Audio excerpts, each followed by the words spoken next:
말씀을 전하겠습니다. 우리가 읽은 본문의 말씀은 주님께서 한 여인의 귀신 들린 딸을 고쳐주신 내용을 말씀하고 있습니다.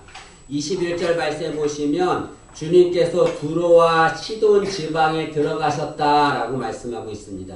이게 두로와 시돈은 이방 지역입니다. 이방 지역이기 때문에 유대인은 그 이방 지역에 들어가지 않습니다. 그런데 주님께서는 이 이방 지역에 의도적으로 들어가셨습니다.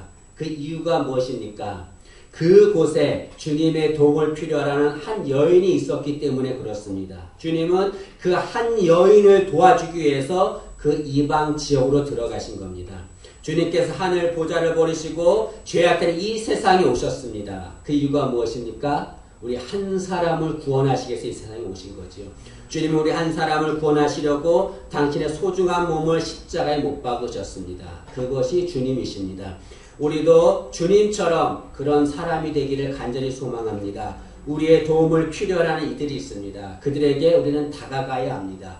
그들이 신자든지 불신자든지 그건 상관이 없는 거죠. 우리에게 도움이 필요한 이들, 그들이 있다면 우리는 그들에게 다가가 그들을 도와줘야 될 것입니다.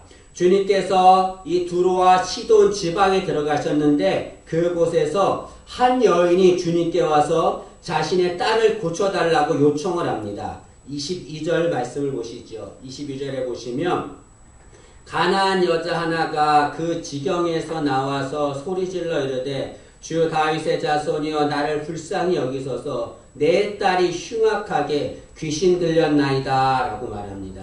한 여인이 주님께 자신의 딸이 귀신 들렸는데 자신의 딸을 고쳐주세요 라고 주님께 도움을 요청합니다. 여러분, 이 여인은 가나안 여인이었다라고 말합니다.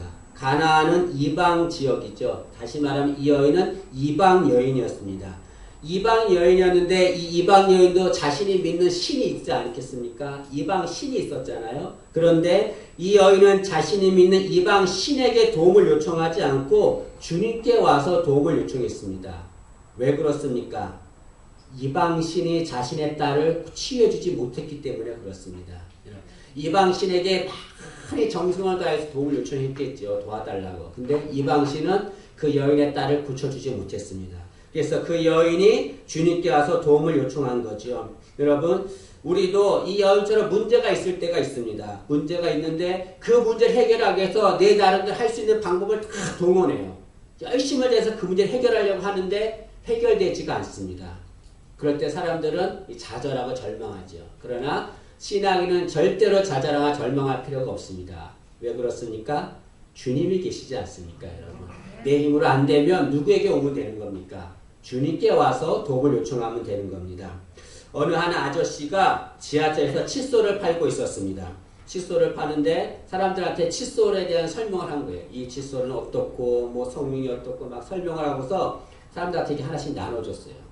그 이제 칫솔을 파는 거예요. 근데 칫솔을 4개밖에 팔지는 못했습니다. 그러고 나서 이 아저씨가 사람들한테 이렇게 말합니다. 여러분, 제가 칫솔을 4개밖에 팔지 못했습니다. 그러면 제가 이 칫솔 4개밖에 팔지 못한 것 때문에 칫솔 파는 것을 포기할까요? 절대로 그렇지 않습니다. 왜냐하면 저에게 다음 칸이 있기 때문에 그렇습니다. 그리고 아저씨는 그 말하고 다음 칸으로 가서 다시 물건을 팝니다. 여러분, 우리도 어려움을 해결하지 못할 때가 있습니다. 내 힘으로 안 될 때가 있어요. 그럴 때 우리는 포기하거나 좌절하거나 절망할 때가 있습니다. 그러나 절대로 그럴 필요 없습니다. 우리에게는 다음 칸이 있는 거예요, 여러분. 그 다음 칸이 누굽니까? 예수 그리스도십니다, 여러분. 내 힘으로 안 될 때 주님 앞에 나오면 되는 겁니다. 우리의 다음 칸 되시는 주님, 그 주님 앞에 나오면 주님이 우리의 모든 기도를 들으시고 응답해 줄 줄로 믿습니다. 근데 이 여인이 이방 여인인데 주님을 알고 주님께 나왔어요. 어떻게 이방 여인이 주님을 알게 됐을까요? 그것은 이 여인이 주님에 대한 소문을 들었기 때문에 그렇습니다. 이 여인은 주님에 대한 소문을 들었어요. 아, 주님 예수라고 하는 분이 있는데 병자를 고친다더라. 죽은 자도 살린다더라. 그가 하는 말씀은 생명의 말씀이라더라. 그 말씀을 들었어요. 예수에 대한 소문을 들었습니다. 그 주님에 대한 소문을 듣자 그 여인의 마음에는 믿음이 생겼습니다. 아, 그렇다면 그분은 메시아겠구나. 그분은 구원자겠구나. 내가 그분께 가면은 내 딸의 병도 고칠 수 있겠구나. 믿음이 생긴 거죠, 여러분. 우리에게 믿음이 어떻게 생깁니까? 주의 말씀을 들을 때 믿음이 생기는 거죠. 로마서 10장 17절에 이렇게 말합니다. 그러므로 믿음은 들음에서 나며 들음은 그리스도의 말씀으로 말미암았느니라 라고 말하고 있습니다. 여러분, 우리에게 믿음이 있어야 합니다. 어떻게 믿음이 생깁니까? 주님 말씀 들을 때 믿음이 생기는 거죠. 오늘 말씀에 보면 여인은 주님을 부를 때 뭐라고 불렀냐면 주 다윗의 자손이여 라고 불렀습니다. 여기 주 다윗의 자손이여 라고 하는 말은 무엇입니까? 당신은 메시아입니다. 그런 말입니다. 성경은 예언하기를 메시아는 다윗의 자손으로 오신다 라고 말씀하고 있습니다. 여인이 주 다윗의 자손이여 라고 부른 것은 당신은 메시아입니다. 당신은 구원자입니다. 라고 말합니다. 여러분, 여인이 말씀을 들었기 때문에 주님이 메시아임을 알게 되었습니다. 우리도 주님에 대한 믿음을 가지려면 무엇보다 말씀을 들어야 될 줄로 믿습니다. 우리는 말씀의 사람이 되어야 됩니다. 그러면 절대로 우리의 믿음은 흔들리지 않습니다. 변하지 않습니다. 여러분, 힘들고 어려울 때 믿음이 흔들린다 생각할 때 무엇보다 말씀을 듣는 우리가 되기를 간절히 소망합니다. 이 여인은 자신의 딸의 문제를 가지고 주님께 나왔습니다. 자신의 딸의 병을 고치기 위해서 나왔는데 이 여인이 뭐라고 말했냐면 주님께 주님 나를 불쌍히 여기소서라고 말을 했습니다. 또 25절에 보면 25절에 주여 저를 도우소서 나를 도우소서 그렇게 말합니다.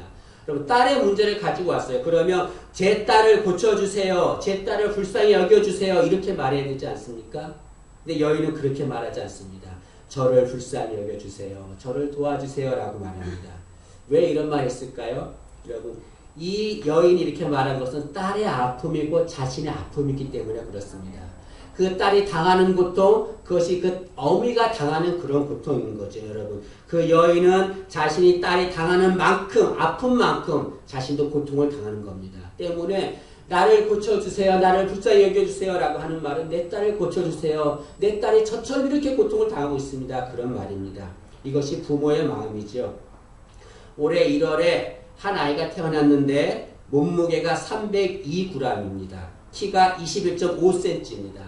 가장 작은 아이죠. 이 아이는 목숨이 위태로웠습니다. 이렇게 태어나면 생명이 살 수가 없는 거예요. 생명이 살 수 있는 확률은 1%도 되지 않는다고 합니다. 그런데 169일 만에 이 아이는 3kg의 몸으로 태어나게 됩니다. 이 아이가 이렇게 태어나게 된 이유가 무엇입니까? 비결이 무엇입니까? 의사들의 수고와 부모의 사랑이 있었기 때문에 그렇습니다. 그 아파하는 아기를 보면서 그 부모의 마음이 어떻겠습니까? 같이 아팠겠죠. 심장이 타들어가는 그런 마음이겠죠. 그런데 그 부모는 말하기를 이 아이가 이렇게 죽을 위험에 있었지만 단 한순간도 희망의 끈을 놓지 않았습니다. 라고 말합니다. 그 아이는 살릴 수 있는 거예요. 그것이 부모의 마음인 겁니다. 그래서 이 아이가 괴사성 장염에 걸릴 것을 대비해서 그 걸리지 않도록 하기 위해서 어미는 매일 모유를 수축해서 그 아이에게 갖다 주었다라고 말합니다. 이것이 부모의 마음이지 않습니까? 우리들도 다 자식들을 키웠잖아요. 자식들이 조금만 아프면 그 마음이 어떻습니까? 내가 아프면 나을 걸, 내가 아프면 좋을 걸, 얼마나 마음이 아프겠습니까, 여러분? 이것이 부모의 마음이죠. 이 여인은 그 부모의 마음으로 간절하게 주님, 제 딸을 살려주세요. 제 딸을 살려주세요. 라고 요청합니다. 여기에 보면 여인이 주님께 소리를 지르며 도움을 요청했다고 했는데 여기 소리를 질렀다고 하는 것은 절규했다는 겁니다. 그 절규하듯이 주님 도와주세요. 도와주세요. 주님 도와주지 않으면 제 딸 죽습니다. 이 부모의 마음으로 애타게 도움을 요청했습니다. 근데 여러분 이 여인이 이렇게 절규하는 마음으로 간절히 도움을 요청했는데 그러면 우리 같으면 너무 불쌍해서 그 여인의 딸을 당장 고쳐주겠지요. 근데 주님의 반응이 의외였습니다. 이해가 되지 않는 반응이었습니다. 주님이 어떻게 하셨냐면 그 여인이 이렇게 절규하며 도움을 요청했는데도 주님은 한 말씀도 대답하지 않으셨습니다. 23절 말씀을 보시죠. 23절에 보면 예수는 한 말씀도 대답하지 아니하시니 라고 말합니다. 여러분 그동안의 주님의 모습을 보세요. 주님은 누가 와서 주님 저를 도와주세요 도와주세요 라고 하면 주님은 항상 그들을 다 도와주었습니다. 그리고 그들에게 말씀하면서 내가 너를 고쳐준다 네 믿음이 너를 고친다 라고 계속 말씀하셨습니다. 그런데 오늘 본문에 보면 주님은 여인이 정말 처절하게 절규하면서 타들어가는 마음으로 제 딸을 고쳐주세요 라고 했지만 주님은 한 말씀도 하지 않으셨습니다. 주님은 침묵하셨죠. 이렇게 주님이 침묵하자 제자들이 보기가 안쓰러운 거예요. 그래서 오히려 제자들이 주님께 요청합니다. 주님, 저 여인의 요청을 들어주시고 저 여인을 보내세요. 너무 안쓰럽습니다. 라고 말합니다. 그런데도 주님은 침묵하시죠. 왜 주님은 여인이 도움을 요청할 때 침묵하셨을까요?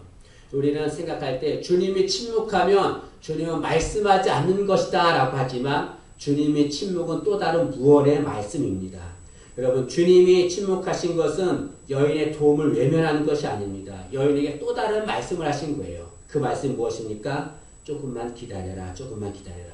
내가 도와줄 테니까 조금만 기다려라. 그렇게 무언의 말씀을 하신 것입니다. 우리가 주님께 도움을 요청할 때 주님이 침묵하실 때가 있습니다. 그럴 때 너무 답답해요. 너무 답답하고 고통스럽습니다. 왜 주님 이렇게 기도하는데, 이렇게 도움을 요청하는데 주님 왜 침묵하십니까? 그 이유가 있습니다. 왜 그러냐면 기다리라는 거죠. 왜 기다리라고 하십니까? 우리에게 더 좋은 것을 주시기 위해서 주님께서 기다리라고 말씀하신 것입니다. 주님은 당신의 침묵이 끝나면 가장 좋은 것으로 우리에게 주실 것입니다. 우리가 할 일은 무엇입니까? 주님이 침묵하실 때 조급해하지 말고 기다려야 됩니다. 여러분, 그 주님의 침묵이 끝나면 주님께서 우리에게 귀한 것으로 줄 줄로 믿습니다. 주님은 이렇게 침묵하시고 나서 그 여인에게 말씀을 하십니다. 그런데 그 말씀이 어떤 말씀이냐면 그 여인의 자존심을 상하게 하는 그런 말씀이에요. 24절에 보시면 주님께서 뭐라고 그랬냐면 나는 이 세상에 왔는데 나는 이스라엘 백성들만을 구원하시기 위해서 오셨다라고 말씀합니다.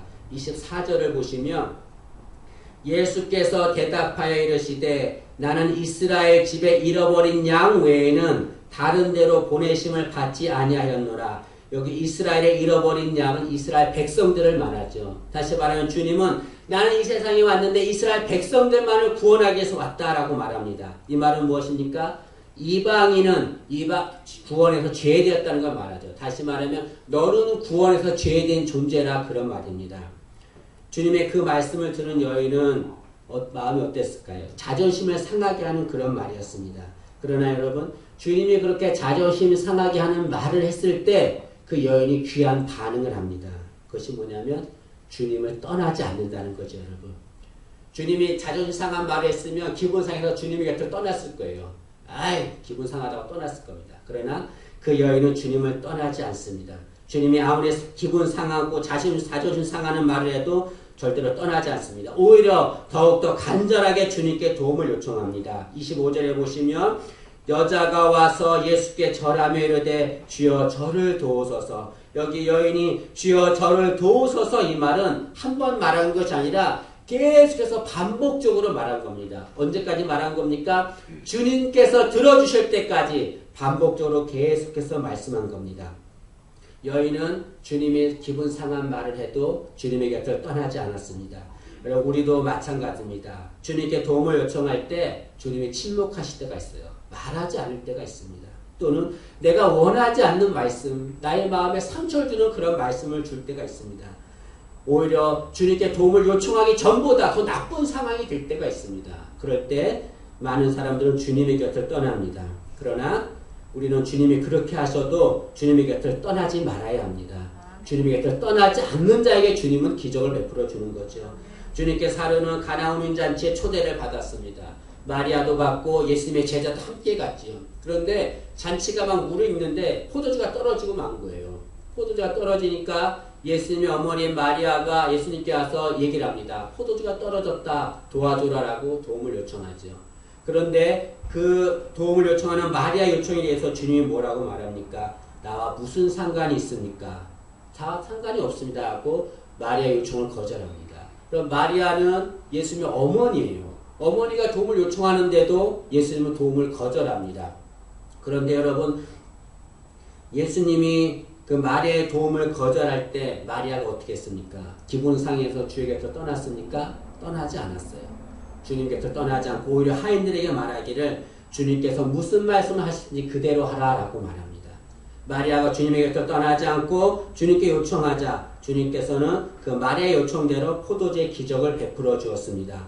여러분, 주님은 누구에게 기적을 베풀어 줍니까? 주님의 곁을 떠나지 않는 자에게 기적을 베풀어 줍니다. 지금 내가 지금 힘들고 어려운 상황이 있다 할지라도 주님은 살아계세요. 우리의 모든 아픔을 다 알고 계십니다. 조금만 기다리면 되는 겁니다. 절대로 주님 떠나서는 안 되는 거죠. 떠나지 말고 주의 곁에 있는 우리가 되기를 원합니다. 그런 자에게 주께서 놀라운 기적을 베풀어 줄 줄로 믿습니다. 근데 주님께서 이렇게 여인이 떠나지 않자 주님이 더욱 심한 말을 합니다. 26절 말씀을 보시면 26절에 보시면 대답하여 이르시되 자녀의 떡을 취하여 개들에게 던짐이 마땅하지 아니하니라 라고 말합니다. 여기 보니까 자녀의 떡을 취해서 개들에게 던지지 않는다라고 말해요. 이게 자녀는 누구를 말합니까? 자녀는 이스라엘 백성을 말하는 거예요. 이 개는 이방인을 말합니다. 유대인들은 이방인에게 모욕을 줄 때 개라고 표현을 합니다. 근데 주님께서도 똑같은 표현을 하는 거죠. 이거는 굉장히 심한 욕입니다. 이방인한테 개와 같은 존재다 그런 말이죠, 여러분. 혹자는 이 말씀을 읽고서 어떻게 사랑의 주님이 그렇게 심한 말씀을 하실 수 있습니까? 라고 말하는 사람이 있습니다. 그러나 여러분, 주님께서 이렇게 말씀하신 것에는 이유가 있습니다. 그 이유가 무엇입니까? 제가 생각하기로는 그 이유는 그 여인의 믿음을 시험하기 위해서 주님이 이렇게 말씀한 겁니다. 주님이 여인에게 이렇게 심하게 말씀하신 이유가 무엇입니까? 여인아, 내가 이렇게 너한테 심한 말을 해도 나를 믿고 신뢰할 수 있느냐? 주님께서 그 말씀을 하신 겁니다, 여러분. 주님은 여인의 문제를 해결해 주고 싶어 하십니다. 그 여인의 문제를 다 아십니다. 그러나 주님은 그 여인의 문제를 해결하시기 이전에 먼저 그 여인에게 확인받고 싶은 것이 있었습니다. 그것은 네가 나를 믿느냐? 네가 나를 신뢰하느냐? 내가 이렇게 해도 네가 나를 신뢰하느냐? 주님은 그것을 먼저 알기를 원하셨습니다. 그래서 주님께서는 응답을 주시기 전에 여인이 주님을 신뢰하는지 먼저 시험하신 거죠. 우리도 마찬가지입니다. 우리가 주님 앞에 나갔을 때에 주님께서 우리에게 견딜 수 없는 아픔을 줄 때가 있습니다. 참 어떻게 주님이 이렇게 하실 수 있는가 나한테. 돌아보면 너무나 아픔과 상처와 고통밖에 없습니다. 왜 주님이 나한테 이렇게 하십니까? 왜 이렇게 하십니까? 그럴 때 우리의 반응은 두 가지입니다. 하나는 주님의 곁을 떠나는 거예요. 신뢰하지 않고. 또 하나는 그럼에도 불구하고 끝까지 주님을 신뢰하는 겁니다. 주님 우리에게 어떤 것을 요구하시겠습니까? 내가 이렇게 너에게 아픔을 줘도 고통을 줘도 네가 나를 믿고 신뢰할 수 있느냐? 주님은 우리에게 그것을 확인받고 싶어하는 겁니다. 여러분, 내가 주님을 신뢰하는 만큼 주님은 나에게 응답을 베풀어 주는 거죠. 내가 주님을 신뢰하는 만큼 주님은 나에게 기적을 베풀어 줄 줄로 믿습니다. 어떠한 상황이 온다 할지라도 주님은 살아계십니다. 끝까지 주님 믿고 신뢰하는 우리가 되기를 간절히 소망합니다. 여인은 주님이 이렇게 서운한 말씀을 해도 이렇게 모욕적인 말씀을 해도 전혀 서운한 마음을 갖지 않습니다. 그 이유는 이것은 여인이 주님을 신뢰했다는 것을 말합니다. 27절에 보면 여인이 뭐라고 말씀하냐면 27절에 보시면 여자가 이르되 주여 올소이다마는 이렇게 말합니다. 주님이 여인한테 너희는 개 같은 존재다 라고 말하는데 여인이 뭐라고 말하냐면 주여 옳습니다. 주님 맞습니다. 이 말은 무엇입니까? 주님 말씀대로 저는 개입니다. 이런 말이죠. 다시 말하면 주님, 저는 주님이 도와주지 않으면 죽을 수밖에 없는 개처럼 연약한 존재입니다. 자신의 연약함을 주 앞에 인정한 것입니다. 그리고 여인은 말하기를 개들도 상에서 떨어지는 부스러기를 먹습니다 라고 말합니다. 이 말은 무엇입니까? 그 개들에게 떨어지는 부스러기를 주듯이 저에게도 주님 부스러기 은혜를 주옵소서라고 주님께 요청하는 거죠. 여러분, 주님을 신뢰했기 때문에 이런 말씀을 할 수 있는 것입니다. 여러분, 주님께 우리가 간절하게 도움을 요청할 때 주님 우리를 외면할 때가 있습니다. 고통을 주고 아픔을 줄 때가 있습니다. 그때 주님 떠나지 않고 끝까지 주님 신뢰하기를 원합니다. 주님 신뢰하면서 주님께 주여 저에게 그 부스러기 은혜라도 주옵소서라고 간절히 요청하기를 원합니다. 여러분, 주님께 부스러기 은혜를 구해야 합니다. 우리가 오해하는 것이 있어요. 주님이 주시는 은혜 중에 오해하는 것이 무엇이냐면 부스러기 은혜는 하찮은 것이다 라고 생각하는 것입니다. 그러나 여러분, 주님이 주시는 그 은혜는 부스러기 은혜라도 놀랍고 귀하고 위대한 것이죠. 여러분, 그 은혜 누가 주시는 것입니까? 주님이 주시는 거예요. 주님이 주시는 것이면 그것이 어떠한 것이든지 그 은혜는 놀랍고 위대한 것입니다. 여러분, 우리도 여인처럼 부스러기 은혜를 구해야 될 줄로 믿습니다. 주님, 저는 주님의 은혜 아니면 살 수가 없는 자입니다. 그러니 주님, 제게 부스러기 은혜라도 주옵소서라고 요청하는 우리가 되기를 간절히 소망합니다. 이렇게 여인이 주님 앞에 주님 저에게 부스러기 은혜라도 주세요라고 요청하자 주님께서 그 여인을 칭찬합니다. 그 여인의 그 믿음을 칭찬하는 거죠. 28절에 보시면 이에 예수께서 대답하여 이르시되 여자여 내 믿음이 크도다 라고 주님이 칭찬합니다. 여기 주님이 여인의 믿음을 칭찬했는데 그냥 칭찬하는 것이 아니라 원문에 보면 감탄하면서 칭찬했다라고 말합니다. 주님께서 감탄하신 거예요. 이런 믿음이 있구나. 여인아 네 믿음이 크도다라고 주님이 감탄하신 거죠. 여기 보면 주님께서 그 여자를 뭐라고 불렀습니까? 여자여라고 불렀죠. 여자여. 이 여자여라고 하는 말은 귀나이라고 하는 말로서 당시에 여성을 높여 부를 때 사용하는 단어입니다. 예수님은 자신의 어머니 마리아도 부를 때 여자여라고 불렀습니다. 여러분 그 전에 예수님은 그 여인을 뭐라고 표현했습니까? 개와 같은 존재라고 표현했습니다. 개라고 표현했죠. 근데 지금은 주님은 그 가나안 여인을 여자여라고 귀하게 높였습니다. 끝까지 주님을 믿고 신뢰하는 자 주님께서 이렇게 높여줄 줄로 믿습니다. 그리고 주님은 그 여인에게 말하기를 내 믿음이 크도다라고 말했습니다. 여기 크다라고 하는 말은 메가톤이라고 하는 거죠. 다시 말하면 내 믿음이 크도다 이 말은 무엇입니까? 네 믿음이 메가톤 같은 믿음이다 그런 말입니다. 다시 말하면 네 믿음이 모든 믿음 중에서 가장 큰 믿음이다 그런 말이죠. 여러분 주님께서 믿음을 칭찬했는데 그 칭찬이 보통 칭찬이 아닙니다. 여인아 네 믿음이 있는데 그 믿음이 여기껏 있는 믿음 중에서 가장 큰 세상에 있는 믿음 중에서 가장 큰 믿음이다 라고 말했습니다. 그렇게 주님께서 그 여인을 칭찬하고 나서 내 소원대로 되리라 라고 말씀했습니다. 그래서 어떤 일이 났습니까? 그때로부터 여인의 딸이 낳았다 라고 말하고 있습니다. 그때가 언제입니까? 주님께서 여인에게 믿음을 칭찬한 그때, 여인이 주님께 믿음을 보인 그때 주님께서 그 여인의 소원을 이루어 줬습니다. 여인이 주님께 믿음을 보이자 주님께서 그 여인의 문제를 해결해 준 거죠. 여러분 소원을 이루기 위해서 먼저 우리가 해야 될 것은 무엇입니까? 우리가 주님께 대한 믿음을 보여야 될 것입니다. 그 믿음이 어떤 믿음입니까? 끝까지 주님을 신뢰하는 믿음, 주님이 어떤 말을 해도 절대로 포기하지 않는 믿음, 그 믿음을 보이면 주님께서 우리에게 소원을 이루어 줄 줄로 믿습니다. 믿음은 그릇과 같은 거예요. 소원과 응답은 선물과 같은 겁니다. 여러분 그릇이 있어야 선물을 받을 수가 있습니다. 우리가 믿음을 보여야 주님께서 우리의 소원을 들어줄 줄로 믿습니다. 주님께서 어떠한 말씀을 해도 포기하지 않는 믿음, 어떠한 상황에서도 주님을 끝까지 신뢰하는 믿음, 그런 믿음을 가져야 합니다. 주님은 그런 믿음을 칭찬하시고 그런 믿음이 크다라고 말씀합니다. 근데 여러분 마태복음 15장 전에 14장에 어떤 내용이 있었냐면 주님께서 그 제자들이 바다에서 그 배를 타고 바다에 있었는데 거기서 풍랑을 만납니다. 풍랑을 만나서 막 두려워하고 있어요. 그렇게 두려워하고 있을 때에 주님께서 물 위로 걸어서 제자들에게 오십니다. 그런데 그렇게 오시고 나서 풍랑을 잠잠하게 하고 나서 주님께서 그 제자들을 책망하십니다. 우리 읽지 않았지만 마태복음 14장 31절 말씀을 보시죠. 마태복음 14장 31절에 보시면 예수께서 즉시 손을 내밀어 그를 붙잡으시며 이르시되 믿음이 작은 자여 왜 의심하느냐고 라고 말합니다. 여기 보니까 제자들의 믿음이 작다라고 책망했습니다. 왜 제자들의 믿음이 작았다고 책망했을까요? 그들은 예수님의 제자였지만 주님을 신뢰하지 않았습니다.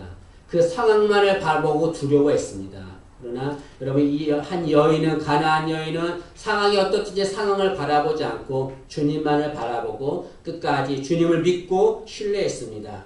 여러분 나는 어떤 믿음의 사람입니까? 주님께 믿음이 작다고 책망 듣는 사람입니까? 아니면 믿음이 크다고 칭찬 듣는 사람입니까? 여러분 우리에게 모두 다 소원이 있습니다. 이 가나안 여인이 자신의 딸을 살려달라고 울부짖으며 기도했던 것처럼 그게 요청했던 것처럼 그런 문제가 우리에게 있습니다. 그 응답받기를 원하고 있습니다. 그러기 우리가 해야 될 것이 있습니다. 끝까지 주님을 신뢰하는 우리가 되기를 간절히 소망합니다. 주님이 그런 자에게 믿음이 크다 하시고 그때 주님께서 우리의 소원을 들어줄 줄로 믿습니다. 우리 주님 앞에 가는 그 순간까지 끝까지 믿음을 지키면서 주님을 신뢰하는 믿음의 사람 되기를, 그래서 주님께 칭찬받기를 간절히 소망합니다.